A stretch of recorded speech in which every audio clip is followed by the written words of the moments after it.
টিএমসির দুজন এমএলএর অভিযোগের ভিত্তিতে স্পিকারের নির্দেশে প্রিন্সিপাল সেক্রেটারি হেয়ার স্ট্রিট থানায় একটি এফআইআর করে আমার অনুমোদনে পুলিশ মন্ত্রী হিসেবে এটাকে সিআইডিতে দিয়ে দেয়। সইজাল কাণ্ডে ফাঁস তৃণমূলের জালিয়াতি, পর্দা ফাঁস করলেন খোদ মুখ্যমন্ত্রী শুভেন্দু অধিকারী। ঘটনার তদন্তে ইতিমধ্যে তৃণমূলের একাধিক বিধায়কের বাড়িতে হানা দিয়েছে সিআইডি। এমনকি তৃণমূলের সর্বভারতীয় সাধারণ সম্পাদক অভিষেক বন্দ্যোপাধ্যায়ের দরজাতেও কড়া নেড়েছে রাজ্যের গোয়েন্দারা। এই বিতর্কের মধ্যেই সোমবার নবান্নে সাংবাদিক বৈঠক করে মুখ্যমন্ত্রী শুভেন্দু অধিকারী জানান, ঋতব্রত বন্দ্যোপাধ্যায় এবং সন্দীপন সাহা স্পিকারকে অভিযোগ জানিয়েছিলেন।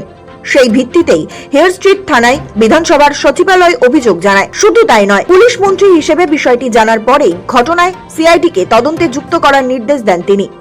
এমনটাই জানিয়েছেন নবান্ন থেকে মুখ্যমন্ত্রী। তাৎপর্যপূর্ণভাবে এই মন্তব্যের কয়েক মিনিটের মাথায় অস্বস্তি ঢাকতে উলুবেড়িয়া পূর্বের বিধায়ক ঋতব্রত বন্দ্যোপাধ্যায় এবং এন্টালির বিধায়ক সন্দীপন সাহাকে বহিষ্কার করল তৃণমূল। দল বিরোধী কাজের অভিযোগে এই দুই তৃণমূল বিধায়ককে বহিষ্কারের সিদ্ধান্ত। সইজাল বিতর্কে তাৎপর্যপূর্ণভাবে সোমবার এই দুই বিধায়কের নামই নেন মুখ্যমন্ত্রী শুভেন্দু অধিকারী। এরপরেই ঋতব্রত বন্দ্যোপাধ্যায় এবং সন্দীপন সাহাকে বহিষ্কার করা হয়।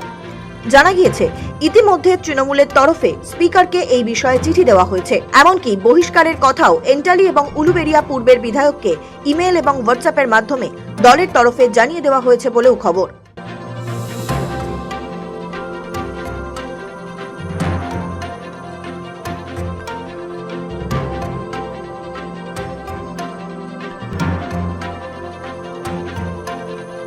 যদিও এই বহিষ্কার সত্ত্বেও ঋতব্রত এবং সন্দীপন এই দুজনেরই বিধানসভার সদস্য পদ আপাতত খোয়া যাচ্ছে না, তবে তারা আর বিধানসভায় তৃণমূলের বিধায়ক হিসেবে গণ্য হবেন না। তাৎপর্যপূর্ণ বিষয় হলো, তৃণমূলের এই সিদ্ধান্তের নেপথ্যে রয়েছে সুনির্দিষ্ট কৌশল। বিরোধী দলের অন্দরে বেশ কিছুদিন ধরে বিক্ষুব্ধ সংখ্যাগরিষ্ঠ বিধায়কদের একটি জোট তৈরি হচ্ছিল, যার নেতৃত্ব দিচ্ছিলেন ঋতব্রত বন্দ্যোপাধ্যায়।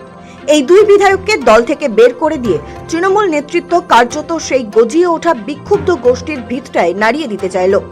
দলের এই সিদ্ধান্তের ফলে দুটি বিষয় স্পষ্ট।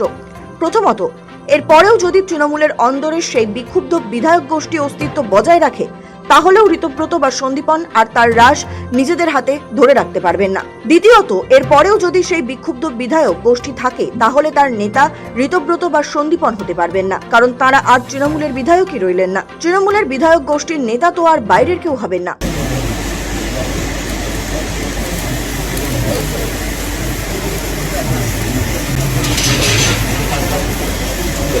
সোমবার নবান্নে সাংবাদিক বৈঠকে বিধানসভার সইজাল কাণ্ড নিয়ে বিস্তারিত তথ্য তুলে ধরেন মুখ্যমন্ত্রী শুভেন্দু অধিকারী। তিনি স্পষ্ট জানান, বিধানসভার এই সই জালিয়াতির ঘটনায় তৃণমূলের এই দুই বিধায়ক ঋতব্রত বন্দ্যোপাধ্যায় এবং সন্দীপন সাহাই প্রথম স্পিকারের কাছে লিখিত অভিযোগ জানিয়েছিলেন। মুখ্যমন্ত্রী বলেন, রাজ্যের পুলিশ মন্ত্রী হিসেবে সইজালের মতো বিষয়টি তার কাছে আসার পরই তিনি ঘটনার গুরুত্ব বিবেচনা করে পদক্ষেপ করেন। এর নেপথ্যে থাকা প্রকৃত রহস্য ও অপরাধীদের টেনে বের করতে তিনি অবিলম্বে রাজ্য পুলিশের গোয়েন্দা শাখা তথা সিআইডিকে তদন্ত প্রক্রিয়ায় যুক্ত করার নির্দেশ দিয়েছেন। মাননীয় ঋতব্রত বন্দ্যোপাধ্যায় এবং সন্দীপন সাহা তারা অভিযোগ করেন, বলে দিচ্ছে অভিযোগ, টিএমসির দুজন এমএলএর অভিযোগের ভিত্তিতে স্পিকারের নির্দেশে প্রিন্সিপাল সেক্রেটারি হেয়ার স্ট্রিট থানায় একটি এফআইআর করে আমার অনুমোদনে পুলিশ মন্ত্রী হিসেবে এটাকে সিআইডিতে দিয়ে দেয়। এদের যে হেরে যাওয়ার পরে চুরির অভ্যাস কাটেনি, যে স্ট্যাম্প ভেটারান চোর এরা। নবান্নে যখন মুখ্যমন্ত্রীর সাংবাদিক বৈঠক শেষ করছেন, তখনই এই পদক্ষেপ করে ঘাসফুল শিবির। দুই বিধায়ককে তড়িঘড়ি দল থেকে বহিষ্কার সিদ্ধান্ত নেয়। এদিকে তৃণমূলের দুই বিধায়ককে বহিষ্কারের সিদ্ধান্তের পরেই সমাজ মাধ্যমে দীর্ঘ পোস্ট করেন বেলেঘাটার বিধায়ক কুণাল ঘোষ। সেখানে নাম না করে ঋতব্রত বন্দ্যোপাধ্যায় এবং সন্দীপন সাহার বিরুদ্ধে তোপ দাগেন। কুণাল ঘোষ লিখেছেন, ফল প্রকাশের এক মাসও হয়নি, তার আগেই দলে বিদ্রোহ, বিশ্বাসঘাতকতা, দলের বিরুদ্ধে এত অভিযোগ। আজ মমতা বন্দ্যোপাধ্যায় মুখ্যমন্ত্রী হলে তো অনেকে মন্ত্রী হওয়ার লবি করত, এখন হঠাৎ নানা কারণ দেখিয়ে দূরত্ব, এটা কাপুরুষতা। তবে সোশ্যাল মিডিয়াতেই নয়, শুধুমাত্র ক্ষোভ উগরে দিয়েছেন সংবাদ মাধ্যমের সামনেও। এর জন্য আমি বিজেপিকে আগে বেশি দোষ দিতে যাব না। যে সুবিধাবাদীগুলো এর জন্য বসে আছে, আমি তো তাদের দিকে আগে যাব। একটা কৃতজ্ঞতা বোধ থাকবে। আই রিপিট, আমি বাকি বিধায়কদের হাত জোর করে অনুরোধ করব, যারা এই ঋতব্রতর পাল্লায় পড়ছেন, আমার একটা অনুরোধ, আমরা কেউ নির্দল জিতে আসিনি, আমরা জিতে এসেছি তৃণমূল কংগ্রেসের প্রতীকে। তৃণমূল কংগ্রেসের দলের প্রার্থী মমতা বন্দ্যোপাধ্যায়ের ছবি ব্যবহার করে, এবং মমতা বন্দ্যোপাধ্যায়কে যারা ভোট দিয়েছেন সেই ভোট আমরা পেয়ে বিধানসভায় এসেছি।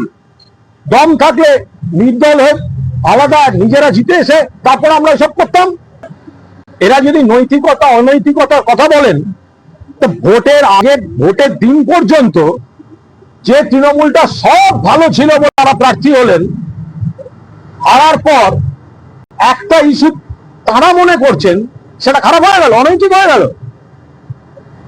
20 দিন হয়নি, 20 দিনের এমএলএ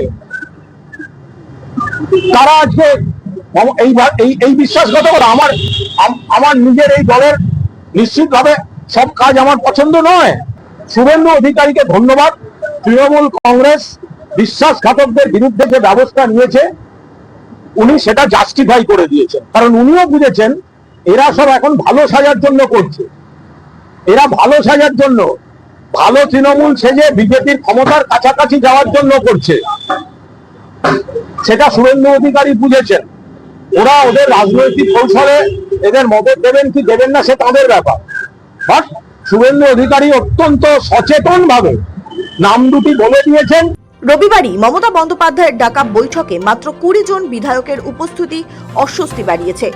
এরই মধ্যে আজ সাংবাদিক বৈঠকে মুখ্যমন্ত্রী শুভেন্দু অধিকারী দাবি করে বসেন, তৃণমূলেরই 2 বিধায়কের করা অভিযোগের ভিত্তিতে সই নিয়ে অভিযোগ দায়ের করেন বিধানসভার প্রিন্সিপাল সেক্রেটারি।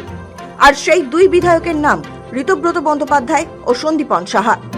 তাৎপর্যপূর্ণভাবে এই মন্তব্যের কয়েক মিনিটের মাথায় অস্বস্তি ঢাকতে উলুবেড়িয়া পূর্বের বিধায়ক ঋতব্রত বন্দ্যোপাধ্যায় এবং এন্টালির বিধায়ক সন্দীপন সাহাকে বহিষ্কার করে তৃণমূল।